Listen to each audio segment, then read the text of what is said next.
Dear students, today we should consider vocabulary through trick. किस प्रकार से ट्रिक के थ्रू हम लोग वोकैब्स देखेंगे। आज हम लोग डी से शुरू होने वाले कुछ महत्वपूर्ण शब्दों को देखते हैं। जैसे शब्द है डोलफुल, डोलफुल।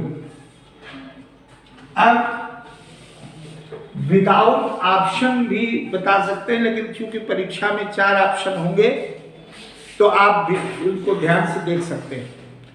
जैसे मान लीजिए हमने 4 ऑप्शन डोलफुल के लिखे, वो आप लोग भी नोट कर लें। एक है मोर्नफुल, ए है मोर्नफुल,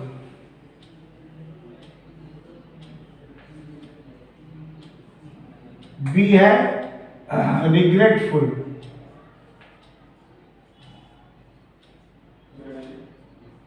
और सी है चीयरलेस,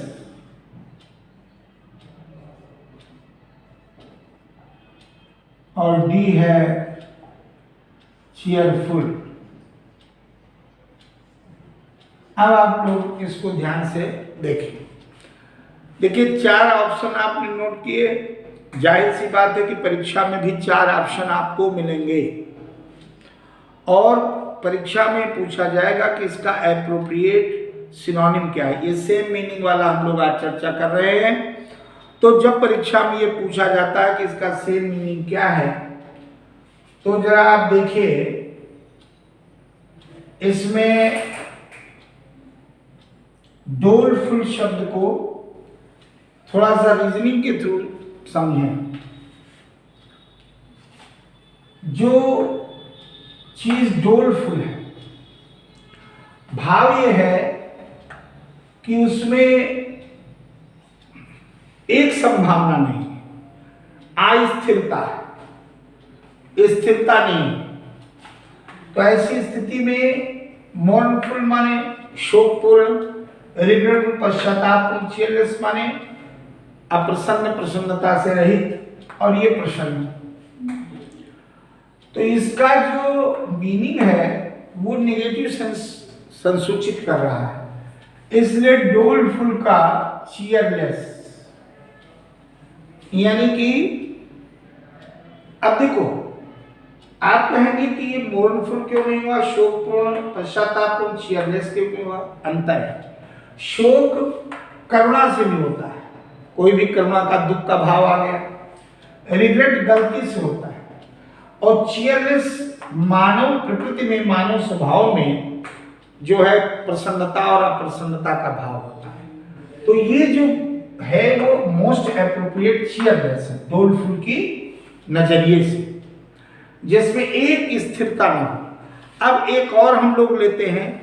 जैसे मान लीजिए हम लोग लेते हैं कि डिसिपेट, नोट करें डिसिपेट।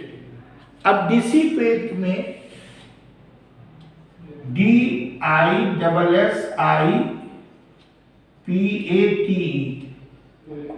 अब एग्जामिनर कहता है कि डिसिपेट को बताओ, तो डिसिपेट के लिए आपको ये ध्यान देना पड़ेगा। 4 ऑप्शन, एक ऑप्शन हमने कर दिया डिस्पर्स, ठीक है, और बी ऑप्शन कर दिया यूनाइटेड, और सी ऑप्शन कर दिया डिस्पर्स के बाद, यूनाइटेड के बाद जो सी ऑप्शन है उसमें हमने कर दिया डिस्ट्रीब्यूट, डिस्ट्रीब्यूट, डिस्ट्रीब्यूट, और उसके बाद डी ऑप्शन कर दिया डिवाइड। अब आपसे अपेक्षा की जाएगी कि एप्रोप्रिएट एक्यूरेट आंसर दे। तो इसमें डिसिपेट,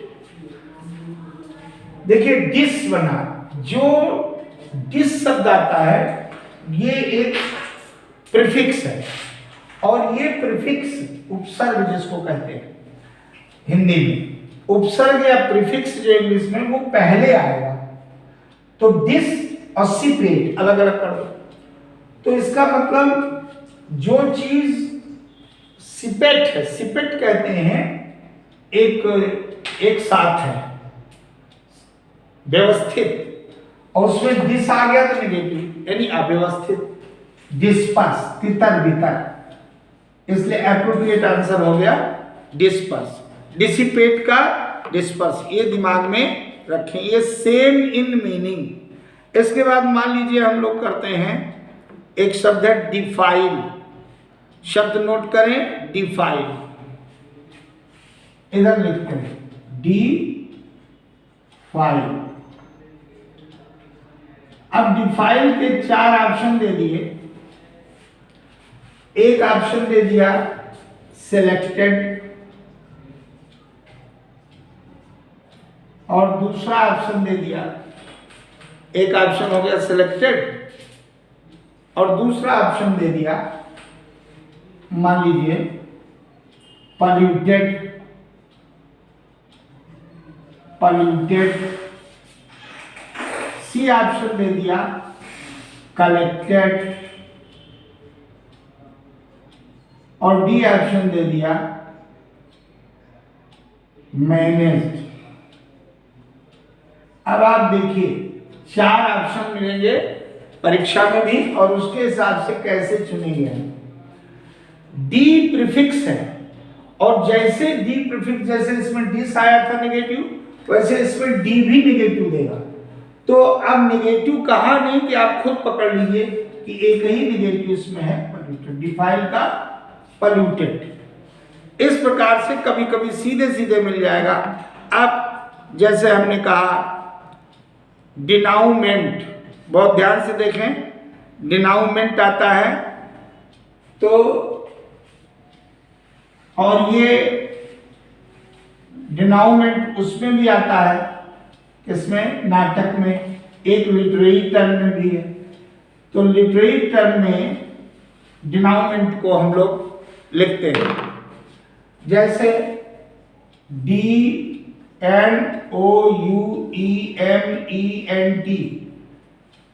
पहले नोट कर लें सभी लोग, DENOUE, डिनाउमेंट। अब इसके 4 ऑप्शन नोट करें, एक है एक्शन, दूसरा है आउटकम, और सी है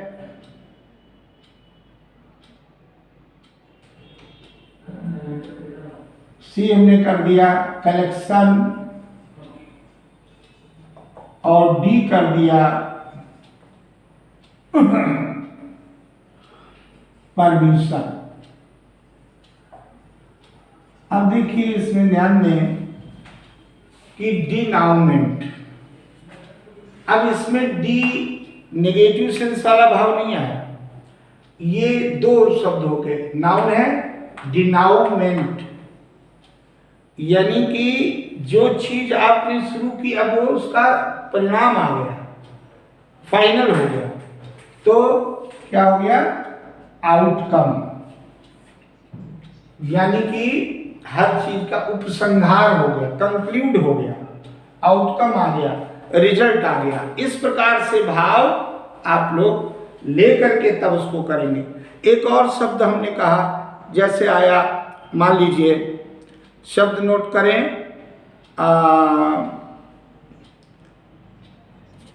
डॉगमेटिक, अच्छा शब्द है डॉगमेटिक। अब डॉगमेटिक में 4 ऑप्शन परीक्षा में जैसे आता है वैसे आपको इसमें भी मिलेगा। तो हम आपको देते हैं, जैसे हमने दे दिया पावरफुल, और दूसरा दे दिया एंगर, क्रोध, तीसरा दे दिया विशियस, और तीसरा मतलब सी, और डी दे दिया, मान लीजिए आप लिखते हैं कोई भी ले लीजिए,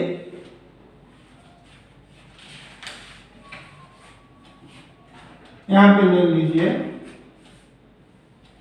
हार्मफुल, मान लीजिए ये लो। अब आप देखिए डॉगमेटिक, खुद बुद्धि लगाइए कि इस शब्द में आपको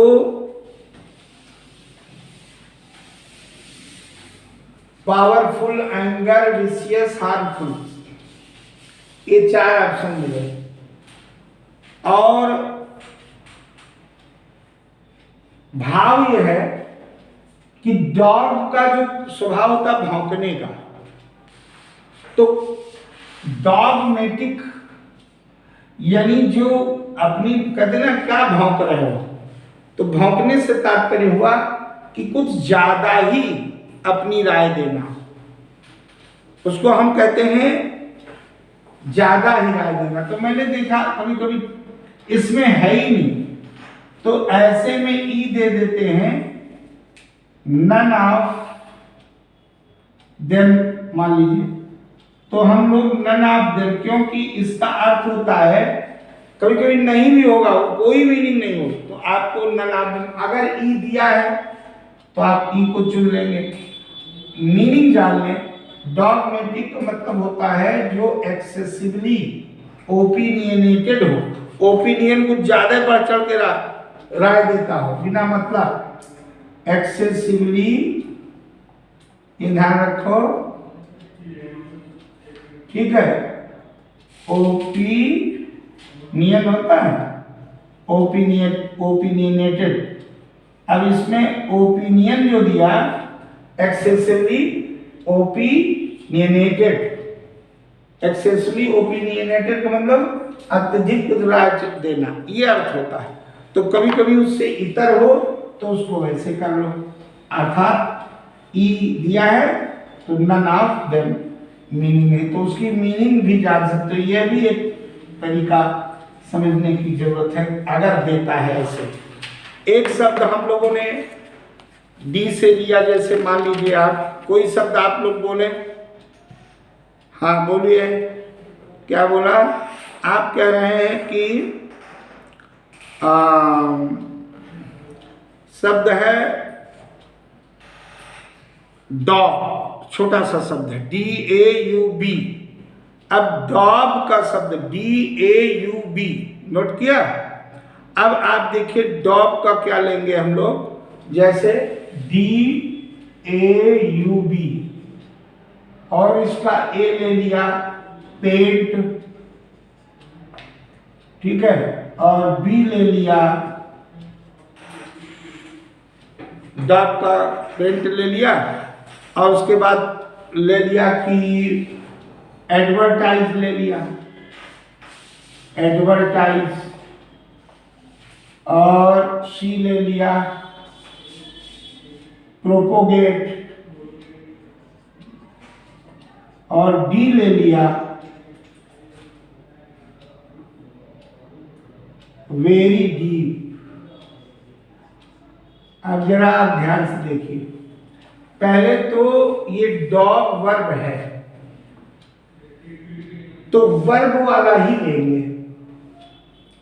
अब वर्ब में डॉग करना, अब उसी को डॉग बोलते हैं, डॉग करना, यदि उसको सीधे सीधे एज इट इज बना लेना, डॉग का मतलब पेंट कर देना, चित्रित कर देना, ये अर्थ निकला। तो इस प्रकार से अगर आप इसको देखेंगे तो बहुत आसानी से हो जाएगा। अब जैसे हमने कहा DEIFY, ठीक है, DEIFY, इसको हम उच्चारण करते हैं डिफाई, डिफाई। 4 ऑप्शन है, देखिएगा, फेस, ये ए ऑप्शन है, बी है वर्शिप, वर्शिप, और सी है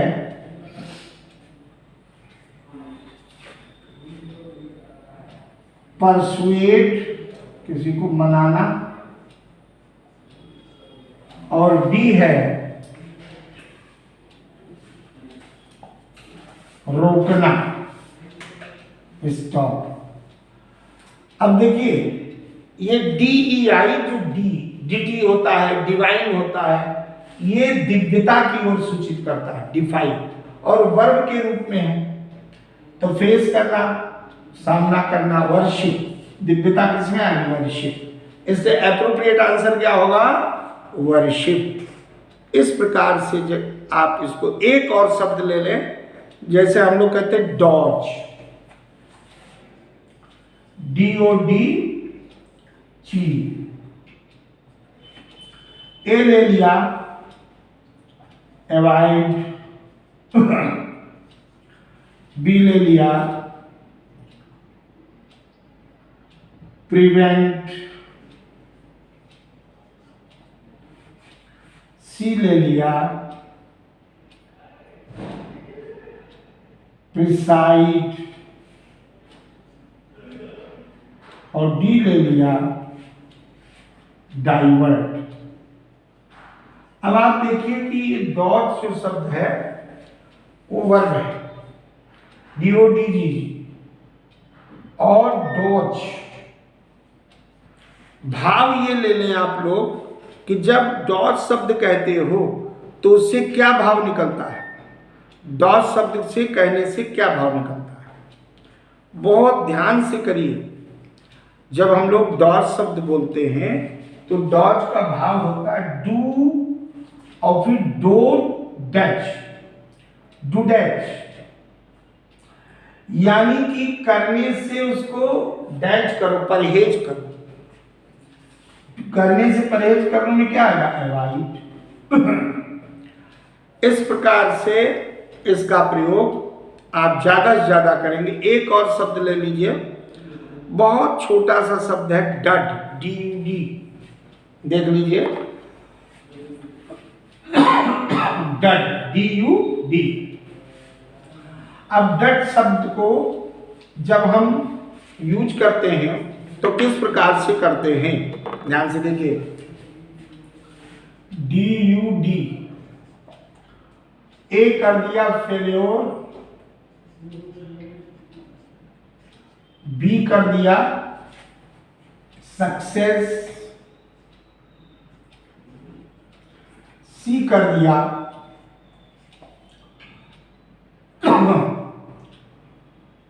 पास, और डी कर दिया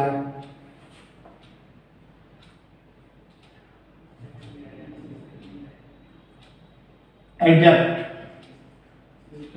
अब इसमें होशियारी से देखो, डट भी, ये डट नाउन है तो फेल्योर भी नाउन, सक्सेस भी नाउन, पास जो है ये वर्ब है और ये वर्ब, ये एडजेक्टिव।